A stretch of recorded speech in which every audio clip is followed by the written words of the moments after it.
I haven't done a review in absolute ages for Starships, so I thought I'd come out with another Starship review. What I'm actually coming at you today with is the Vengeance class or the Intel Dreadnought. I did actually do this ages ago, but unfortunately Twitch had a bit of a malfunction with my stream and actually failed to save it. So unless you were there for it, you wouldn't have seen it. Okay, so we have this beauty. Obviously appeared in the second installment on the J.J. Abrams universe. Obviously it was one of the main ships in the entire movie. As for how it looks, obviously you be the judge. It absolutely looks outstanding, and I do like the fact that they've kept this kind of design for that movie as well, and it does make you quite happy to have it in the game, to be honest. The only issue I've always had with the Vengeance class is I don't like the bottle opener look. Let's go with that, the bottle opener look, which of course the Discovery on Star Trek Discovery also has a similar look. But obviously in this game it is, and obviously in the movie as well, it is a former dreadnought / warship, whatever you want to be calling it. But it is obviously supposed to have advanced weaponry and advanced engines and weapons. Obviously that was back in the time for the Kelvin era. It's, like I said, its looks are absolutely outstanding. You can't see them very well, unfortunately, as a full 360 view, because obviously you kind of look away from the sun. It kind of fades into the picture a little bit. It fades into the blackness of space, and those windows do not help. So what I'm going to do, let's take you in there. There isn't much customizations on it, but as usual, I will show you the customizations. Let's hopefully get in there before I crash into the space dock. Okay.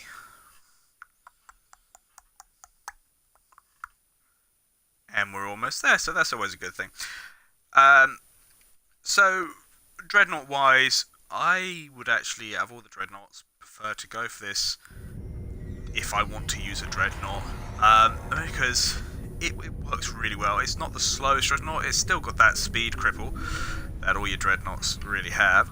But, you know, it compensates well, unlike the Universe class, which is so large that even when you're not in 10 kilometer range, for some reason, the enemies can still hit you, but your weapons cannot hit them at all. I don't want you. I am looking for you.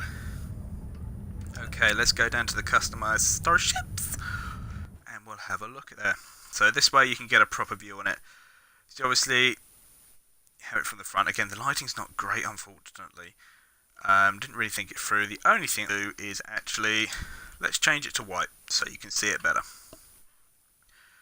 So, let's give you a good look at it. It's quite boaty, but it's also quite slimline and sleek.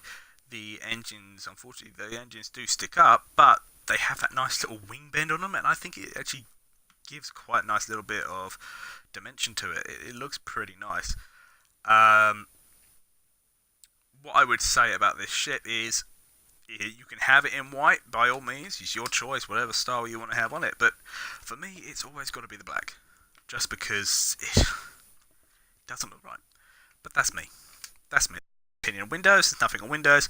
And again, same as the Heavy Command Cruiser or the Kelvin Constitution class.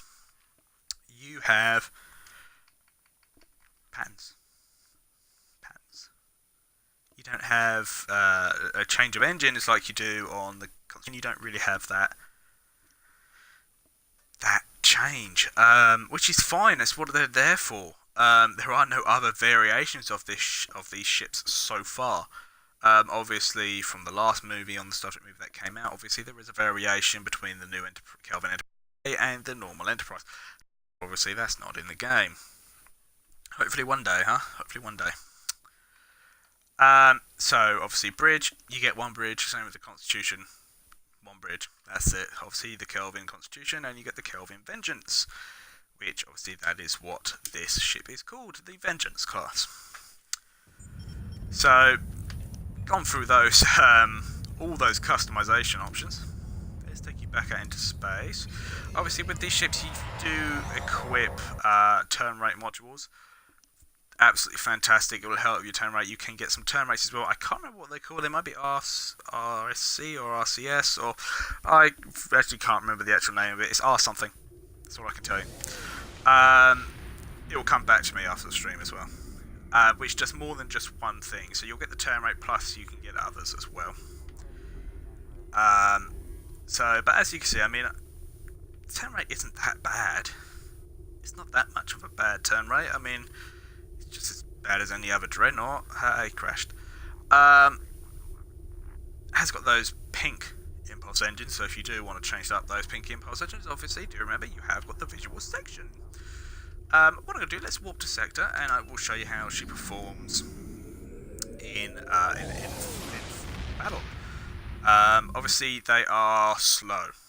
Obviously, you've just seen that. They are slow turn rate, but they have hull strength, and they do output damage, which is always a very nice thing. But if you do not mind having those, having that turn rate, then not an issue. Obviously, if you broadside this ship, it works very well as well. Same with any cruiser or engineering ship, even your science vessels. It's good to just give a good broadside. With the exception of your escorts, actually, to be honest, you're better off going full front with a couple of turrets at the back, cannons at the front, and chucking them in there. So let's take you over to this deep space encounter. Hopefully it won't disappear. I say it every single video, but it still happens. So let's take you over there. Let's go in here. Hopefully there's someone else here, so it's not just a boring dry run. Slip on in there. And there is someone here. That's fantastic. Oh, and someone else just turned up. Okay, so you can slightly see some damage there. It's only level 30, so you're not going to have too much of an issue dispatching enemies in it. Considering to use the ship, you do need to be that level 60 just to be able to use them, obviously. Okay, let's see if I can get over a little bit quicker so you can see just how much this thing actually does pummel out punches. This actually happens quite often on the PvEs, that they actually end up popping improperly. But it does punch out that damage. Obviously, if you've got the critical chance and the critical severity up, you're going to be well away on how much damage you're doing. But obviously, this ship is designed more towards tanking. It is a big tank, but it also has that high damage output as well, which is why you suffer with the turn rate there. You see, it takes some time to get away, but from a blast like that, it would, it takes that damage, and it's just like, get on out of here. We don't want you here. Try again with a different approach. It's a bit of thing. Obviously, do remember you do have hangar pets as well. However, I always seem to forget that I have hangar pets, so I never end up using them. And one little single probe around here. Let's just get rid of you. So, as you're looking at my ship, you may be thinking, again, I said it's never really, you may be thinking, how comes you got a phaser disruptor build? I don't. I actually have a disruptor build. It's just the colour of the beam, that's all. It's still disruptor energy, but it is the crescent wave. Crescent? I think it's crescent. Came from the Saboteur lock boxes, I believe. Come on, man. You can... Okay, let's get rid of that. But yeah, so the little disruptor, stick to one energy type, and she will benefit you more that way. And obviously set up with certain space trays, blast offs, will end up pumping out quite a bit of damage. Now it's level 30, so it's not giving me any issues whatsoever. Obviously the turn rate, you're going to be a bit slower, and like I said, it does take time to get to your next target, unfortunately, but it's not that much of an issue, is it? You know, I don't see a problem with it personally. You can make it more, but it's not. I don't ever intend on taking this thing into a PvP match because it will be blown and people will be able to see my shrapnel all the way back to Earth if I was in the correct system. So I'm not going to take it there. So let's just carry on with this there. Obviously, different abilities you have will have different effects on, I think, you know, what your damage output is going to be. Also, I have beam fire at will, but I also have a trait on which, if I use beam overload after a fire at will, it actually gives me 100% more damage on top. So it's a pretty nice little, trait to have, to be honest. Okay, so what I'd probably also recommend is when you get this ship, if you do decide to go for it, that is, the hangar pets, bin the Kelvin. To be honest, I mean, if you're like me, I end up keeping them in my bank, but to be honest, there are a lot better fighters out there. I've got the Peregrine attached to this at the moment, but I'm not really one to use them, so I suppose for me it doesn't really matter what I have there, but you do have the Peregrine over the Kelvin, excuse me.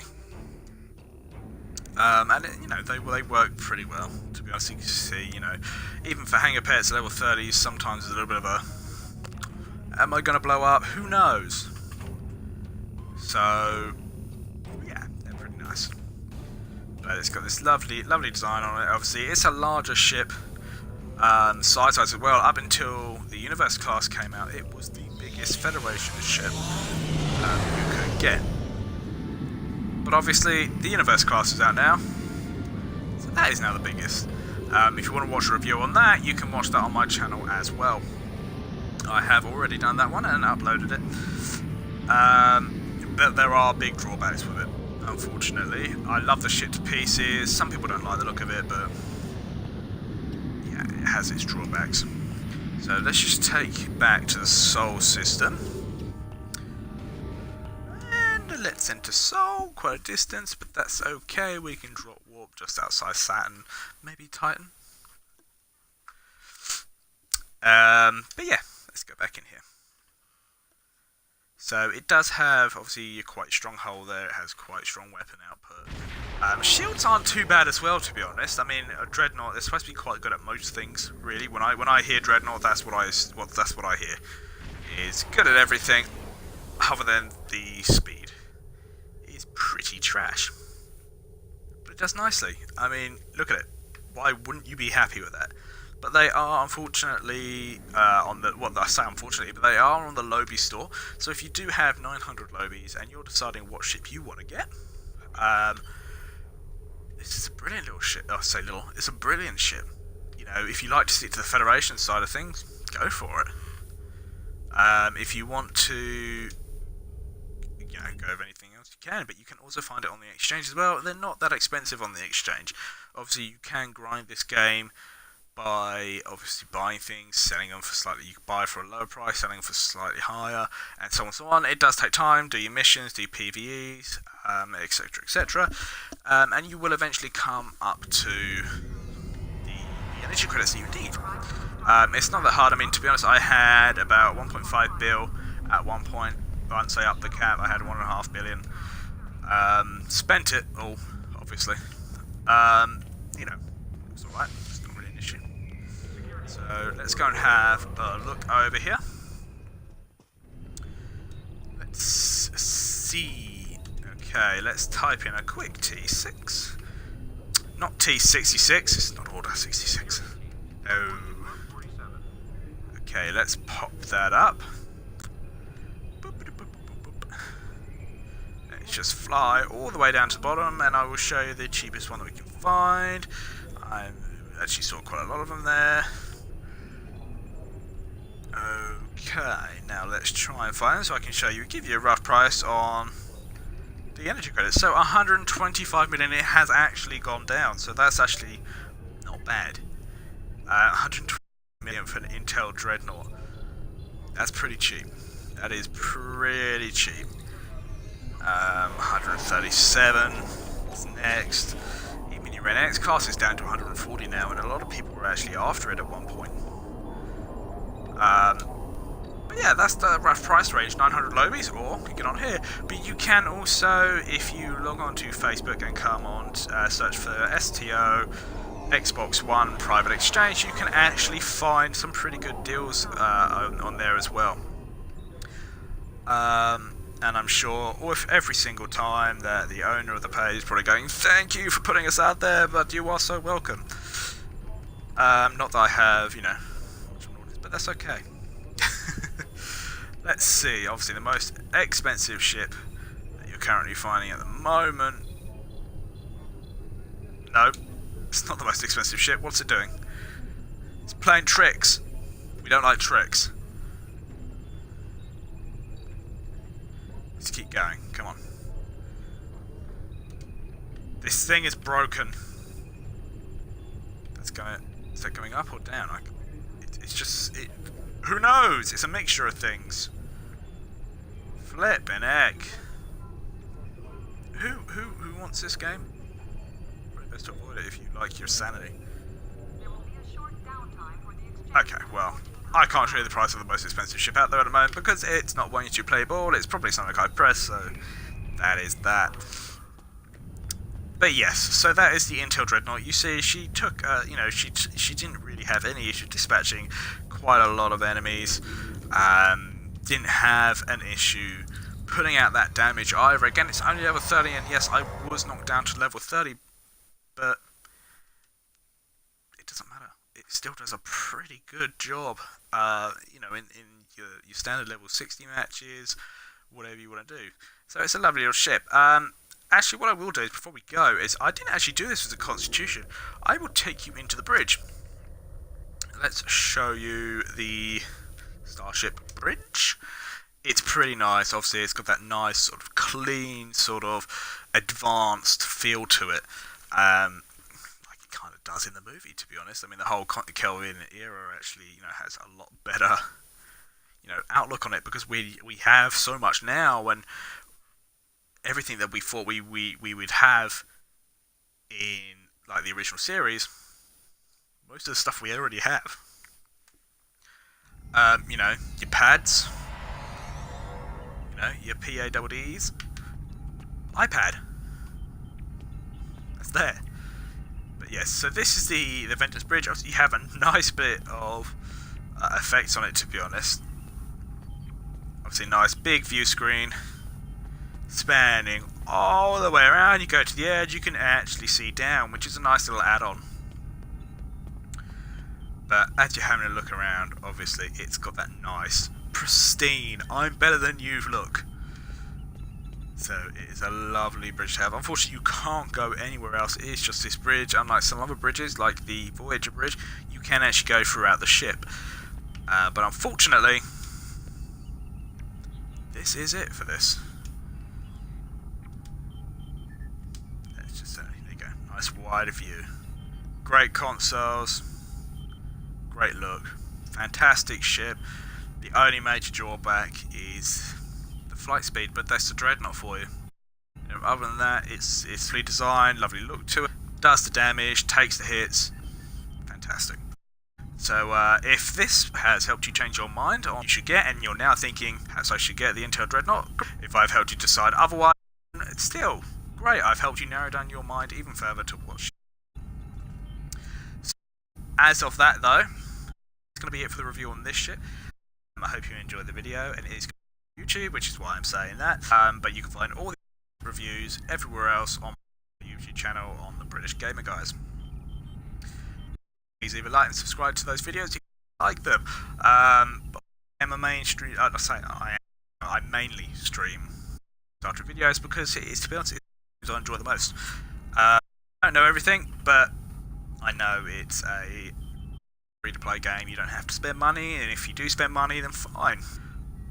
But it's fantastic either way. But yes, so thank you for watching this review. Like I said, it's all going to be up on YouTube. Upload it as soon as I am done here now. So I'll catch you again. Bye. Let's